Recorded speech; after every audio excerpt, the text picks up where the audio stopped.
Two-factor authentication 2FA adds an extra layer of security to your Wise account. Follow these steps to enable it quickly. Step 1. Log into your Wise account. Visit the Wise website or open the Wise app and log in using your credentials. Step 2. Access security settings. Once logged in, navigate to your account settings. Look for the Security or Account Security section to find options related to two-factor authentication. Step 3. Choose two-factor authentication. In the Security settings, locate the option for two-factor authentication. Click on it to begin the setup process. Step 4. Select your authentication method.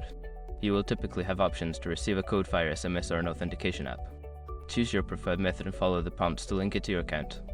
Step 5. Verify and save changes.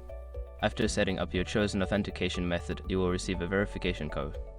Enter this code to confirm the setup, then save your changes to ensure 2FA is activated. Now your Wise account is more secure with two-factor authentication enabled.